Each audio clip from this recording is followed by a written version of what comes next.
Canada is furious, and it has devised a brilliant plan to freeze out the United States from, frankly, the world order that wants to focus on, I don't know, things like trading with each other and liberal democracies and not be Putin bootlickers. And so what Canada has been doing behind the scenes as it solidified a Trans-Pacific trade agreement in Asia and solidified a trade deal with the European Union was also serving as a bridge to basically unite the world that wants to engage in more free trade and multilateralism and cooperation, as the United States was trying to destroy and break that world order.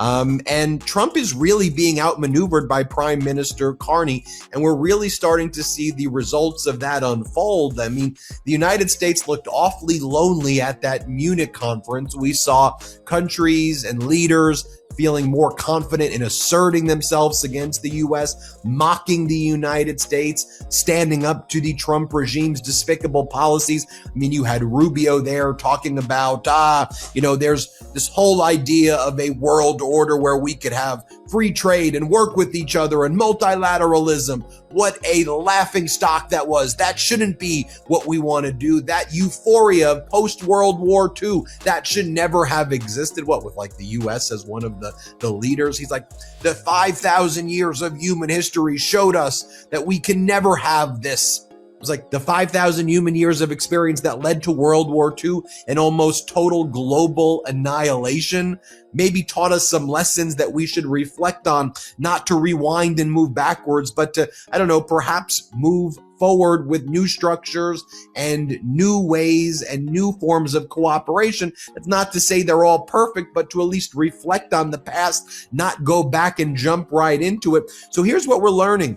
Carney, Prime Minister of Canada, constructing a mega anti-Trump trade alliance. And again, it's all about uniting the Trans-Pacific Partnership, the CPTPP, with the European Union deal. I mean, you could have close to 1.5 billion people falling within this partnership that Carney's trying to broker. Canada, Singapore, Mexico, Japan, Vietnam, Malaysia, and Australia. And this is as Canada's also strengthening relations with China. I mean, imagine if that relationship, there's a lot that needs to be worked on there, but if that relationship grows, you could have the U.S. just being, what was that show? You're the weakest link, goodbye, as the rest of the world creates these structures, and the U.S. is out. Gone are the days when the U.S. is the leader. Gone are the days when the U.S. would lead these meetings and hold the veto powers. They could be out of all these world structures. Even the latest news that Canadian passport holders can now travel to China visa-free starting this week. But the statement from Prime Minister Carney was extraordinary. We're renewing Canada's relationship with China. As part of our new strategic partnership, China is granting visa-free travel for Canadians. And while all of this is happening, what was Rubio doing? Rubio is in Hungary after being in Munich, and he's standing next to Viktor Orban, praising Orban as Orban is deeply behind in the polls in Hungary to a pro-European Union, pro-democracy leader in Hungary. You have Rubio saying, we love you, Orban. People should vote for Orban. You get the U.S. trying to screw over the European Union, screw over democracies, and help Putin. This is what Russia did last week, and here's what Rubio's doing. How embarrassing. Here, play this clip. It is the kind of thing that I think, for example, I can say to you with confidence that President Trump is deeply committed to your success, because your success is our success. Because this relationship we have here in Central Europe through you is so essential and vital for our national interests in the years to come. And here was Rubio when he was in the Munich conference saying the world order is over. You destroyed it, Rubio. Here, play this clip.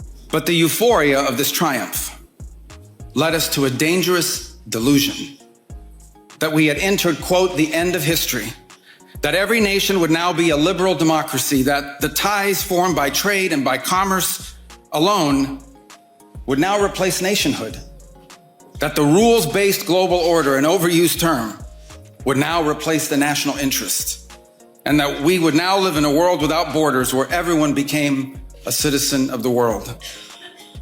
This was a foolish idea that ignored both human nature and it ignored the lessons of over 5,000 years of recorded human history. I want to bring in Charlie Angus, the leader of Midas Canada and the leader of the Midas Canada resistance tour. Charlie, you observed what went down in Munich over this weekend, and you're seeing now this reporting, and we've been covering it here, both on the Midas Touch Network, and you've been covering on Midas Canada, what Prime Minister Carney was doing behind the scenes. And I like to describe it, it's kind of connect the dots that you do as a little kid, but in real life, and the dots get connected and the U.S. stays isolated, and the dots are U.S., Russia, and then the rest of the dots are kind of the rest of the world. What do you make of it, Charlie? Well, before we get into what happened in Munich, let's just break down what Marco Rubio said to Orban about him representing the U.S. national interest. He's not representing the U.S. interest. Marco Rubio is talking as a traitor. Orban has undermined Ukraine and Europe again and again and again. He's been using Russian oil. It's not helping the Hungarian people, it's helping the oligarchs around Orban. So Marco Rubio goes to Munich, tells the people of Europe that your future, if you're going to be allowed to be part of the American future, is you have to go give up what he called, the climate cult. No, that's an international agreement. The Paris Accord is an international agreement. You're supposed to rip up an international agreement to sign on with the United States. He says, or we're going to go it alone. Well, so you're going it alone. What we've been seeing from Marco Rubio in Munich is he's come up after last year's Munich disaster, where J.D. Vance basically aligned the United States with the extreme right all across Europe. And Ben, last year when the Munich conference was happening, I was with the parliamentarians in Brussels at NATO. We were on talking about this at that time. And Canada was very much alone at that time. The Europeans were panicking. They were freaked out. They were trying to placate MAGA and figuring out, how do we work with this new regime? You see what happened this time at Munich? It's very clear. The Europeans are realizing we are not going to be pushed around by these mobsters anymore. We are not going to go along and be threatened to form some kind of ethno-white Christian state as a vassal state to the United States. So Europe is moving on, and in that time, Canada has changed dramatically from being, I think, very much isolated and alone and threatened, to being a country that is negotiating and building alliances economically and militarily with Europe, and connecting the Europeans with our cousins in Australia, New Zealand, and the Asian partnership. And so something really dramatic is happening.